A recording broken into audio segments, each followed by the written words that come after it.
वक्फ कानून के खिलाफ देश भर में जारी विरोध के बीच सुप्रीम कोर्ट में कुल 73 याचिकाएं दायर की गई हैं। याचिकाकर्ताओं ने सर्वोच्च अदालत से सुनवाई पूरी होने तक वक्फ कानून पर अंतरिम रोक लगाने की मांग की है। केंद्र सरकार ने कैविएट दायर कर सुप्रीम कोर्ट से अपील की कि इस मामले में सरकार का पक्ष सुने बिना कोई फैसला ना दिया जाए। किरण रिजिजू ने अपने एक बयान में कहा कि सरकार को पूरी उम्मीद है कि न्यायपालिका विधायी मामलों में दखल नहीं देगी।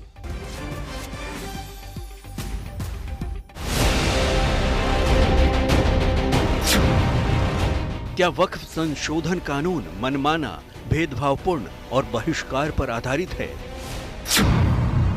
क्या वक्फ संशोधन मुसलमानों की धार्मिक स्वतंत्रता छीनने की खतरनाक साजिश है? क्या वक्फ संशोधन कानून एक संप्रदाय के अपने मामलों के प्रबंधन के अधिकार में स्पष्ट हस्तक्षेप है? क्या वक्फ संशोधन कानून मुसलमानों के खिलाफ शत्रुतापूर्ण और भेदभावपूर्ण है? ये कुछ ऐसे सवाल हैं जिस पर आज सुप्रीम कोर्ट की 3 जजों की बेंच सुनवाई करेगी। आप बताओ, जब हमारे हिंदू धर्म के मंदिरों में सिर्फ हिंदू मेंबर बन सकता है, तो फिर वक्फ बोर्ड में एक गैर मुस्लिम कैसे बन सकता है, बताइए आप। जब गुरुद्वारा सिखों में खाली सिख मेंबर बन सकता है, तो कैसे यहां पर एक गैर मुस्लिम को मेंबर बनाएंगे? आपको बता दें कि वक्फ संशोधन कानून 2025 को 3 आधार पर सुप्रीम कोर्ट में चुनौती दी गई है।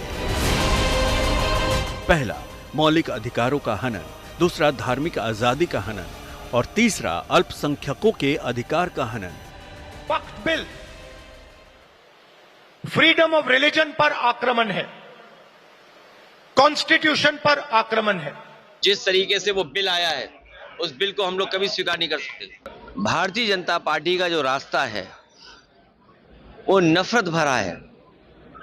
भारतीय जनता पार्टी की राजनीति नकारात्मक है। उधर सुप्रीम कोर्ट में सुनवाई से पहले अल्पसंख्यक कार्य मंत्री किरण रिजिजू ने वक्फ संशोधन कानून पर फिर से बेबाकी से अपनी राय रखी और कानून का पुरजोर बचाव किया और वक्फ संपत्ति में लूटमार से न्याय दिलाने वाला कानून बताया। The work properties are handled and captured by few Muslim leaders. We can't blame the entire Muslim community. Few people have captured all the properties. Even the Muslims, the poor, the women, the backward Muslims are not getting benefit out of work properties. So it is why few people should capture all the properties. We are providing justice for everybody. वक्फ कानून पर सुनवाई ऐसे समय हो रही है जब इसके खिलाफ कई राज्यों में प्रदर्शन हुए हैं। पश्चिम बंगाल का मुर्शिदाबाद तो वक्फ कानून के खिलाफ प्रदर्शन के दौरान हिंसा का भी गवाह बना। हालात ऐसे विस्फोटक हुए कि कई हिंदू परिवारों को मुर्शिदाबाद से भागकर मालदा में शरण लेनी पड़ी। सवाल यही है कि आज की सुनवाई में सुप्रीम कोर्ट में क्या होगा। इसे लेकर 3 तरह के विकल्पों की संभावना जताई जा रही है। पहला, देश की सबसे बड़ी अदालत वक्फ कानून को लेकर सभी पक्षकारों को नोटिस जारी कर सकती है। दूसरा, वक्फ कानून पर सुप्रीम कोर्ट अस्थायी रूप से रोक लगा सकता है, लेकिन इसकी संभावना कम है। तीसरा, देश की सबसे बड़ी अदालत वक्फ कानून में दखल देने से इनकार कर सकती है। वो कहती है कि इस टाइप के मसले संविधान पीठ पे जाते हैं, क्योंकि एक बहुत बड़े तबके को ये एड्रेस करता है, इफेक्ट आता है और इसके लॉन्ग टर्म कॉन्सिक्वेंसेस बहुत हैं।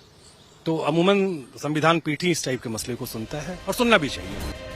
इसमें कोई शक नहीं है कि वक्फ कानून को लेकर कानूनी लड़ाई लंबी चल सकती है, लेकिन ये कितनी लंबी होगी ये सुप्रीम कोर्ट के रुख से आज साफ होगा। संजय शर्मा, दिल्ली, आज तक। सभी की निगाहें सुप्रीम कोर्ट की ओर हैं। सुप्रीम कोर्ट इस मामले में 3 जजों की पीठ सुनवाई करने जा रही है। हालांकि ये मामला पूरी तरह से कानूनी और विधायी है, लेकिन इसमें सामाजिक, सांस्कृतिक, धार्मिक, भावनात्मक और सियासी सभी तरह के रंग घुले मिले दिखाई पड़ते हैं। लेकिन सुप्रीम कोर्ट भावनाओं से या सियासत से नहीं, बल्कि सिर्फ कानून की रोशनी पे चलता है। अब ये देखना दिलचस्प होगा कि सुप्रीम कोर्ट में मामला कैसे आगे बढ़ता है और कहां कैसे मुड़ता है।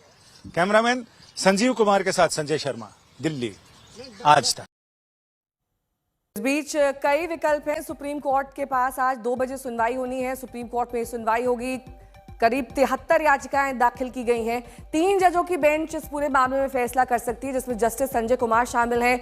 बेंच में आपको बता दें कि चीफ जस्टिस संजीव खन्ना मुख्य तौर पर शामिल हैं और जस्टिस केवी विश्वनाथन की भी इसमें मौजूदगी रहेगी। 73 याचिकाओं को डाला गया है और सुनवाई पूरी होने तक अंतरिम रोक लगा दी गई है। इस कानून पर, वक्फ कानून के खिलाफ ये याचिकाएं दायर की गई हैं। संजय शर्मा मेरे सहयोगी जुड़ गए हैं तमाम जानकारी के साथ।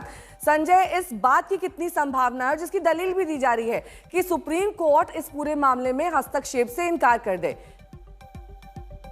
इसकी संभावनाएं काफी कम हैं, क्योंकि आमतौर से सुप्रीम कोर्ट में बहुत सारे मामले ऐसे हैं जो संसद से पारित हुए हैं बिल और कानून का रूप धारण किया है, लेकिन सुप्रीम कोर्ट ने उसमें हस्तक्षेप भी किया है। कई ऐसे कानूनों को जिनको सुप्रीम कोर्ट ने माना है कि बुनियादी अधिकारों के और जो विशेष अधिकार है, संवैधानिक अधिकार है नागरिकों को दिए गए, उनका हनन करते हैं, तो उनको टर्न डाउन भी किया है। और कई बार ऐसा लगा है कि न्यायपालिका में सरकार का हस्तक्षेप है, जैसे NJSC, national judiciary appointment commission, उसको कोर्ट ने टर्न डाउन किया। इसके अलावा बहुत सारे ऐसे कानून हैं जो संसद ने बनाए, लेकिन सुप्रीम कोर्ट ने उसको प्रक्रिया को या फिर उसके असर को उचित नहीं माना, संविधान के खिलाफ माना, संविधान की भावनाओं के खिलाफ माना, लिहाजा उसको टर्न डाउन भी किया है। तो ऐसे में इसकी उम्मीद कम लगती है कि इसमें हस्तक्षेप नहीं करेगा। हस्तक्षेप तो करेगा, क्योंकि याचिकाएं आई हैं और 73 याचिकाएं तो अभी सुनवाई के लिए सूचीबद्ध हुई हैं।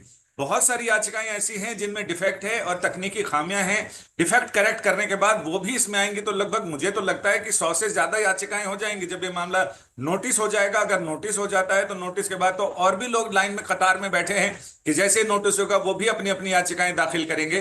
तो कुल मिलाकर रायता बहुत ज्यादा ही फैला हुआ है। अब सुप्रीम कोर्ट के 3 जजों की विशेष पीठ इस मामले पर सुनवाई करने जा रही है और इसमें जो आशंकाएं जताई गई उसमें सबसे ज्यादा उम्मीद मुझे लगती है कि सुप्रीम कोर्ट इसमें सरकार से जवाब मांगे, क्योंकि सरकार ने भी इसमें कैविएट लगा रखा। और कैविएट का मतलब है कि हमसे हमारा पक्ष जाने बिना कोर्ट किसी नतीजे पर ना पहुंचे, इसलिए हमारी दलील भी जरूर सुने। तो जाहिर है कि सरकार की दलील तभी होगी जब सरकार को नोटिस जाएगा और सरकार नोटिस में अपना जवाब देगी कि कैसे ये कानून अल्पसंख्यकों के अधिकारों का हनन नहीं करता है, बल्कि और ना उनके वक्फ के रोजमर्रा के कामों में, धार्मिक कामों में दखल देता, बल्कि ये मैनेजरियल चीजें हैं, मैनेज करने वाली चीजें हैं। लिहाजा वक्फ बोर्ड में जो कानून बना है वो पिछली गलतियों को कैसे सुधारा गया है, कैसे संपत्तियों पर जो अवैध कब्जा है उसको मुक्त कराने में और भविष्य के लिए भविष्योन्मुखी है ये कानून, इसके बारे में सरकार अपनी दलीलें देंगी और जाहिर है कि इसमें अटॉर्नी जनरल और सॉलिसिटर जनरल कोर्ट की मदद करेंगे। ठीक है, मैं लौटूंगी आपके पास। इस बीच आपको बता दें कि संसद के दोनों सदनों में वक्फ संशोधन बिल पास होने के बाद राष्ट्रपति की मंजूरी से कानून बन चुका है। अब सुप्रीम कोर्ट में आज इस पर होने वाली सुनवाई पर सबकी निगाहें टिकी हुई हैं। विरोध में संसद में दलीलें भी दी गई, बाहर भी दलीलें दी गई। विरोधियों को खुद पीएम मोदी खुलकर जवाब दे चुके। वक्फ के नाम पर लाखों हेक्टेयर जमीन पूरे देश में है। इस जमीन, इस प्रॉपर्टी से गरीब का, बेसहारा महिलाओं बच्चों का भला होना चाहिए था। और आज ईमानदारी से उसका उपयोग हुआ होता तो मेरे मुसलमान नौजवानों को साइकिल के पंक्चर बना करके जिंदगी नहीं गुजारनी पड़ती। लेकिन इससे मुट्ठी भर भू माफिया का भी भला हुआ।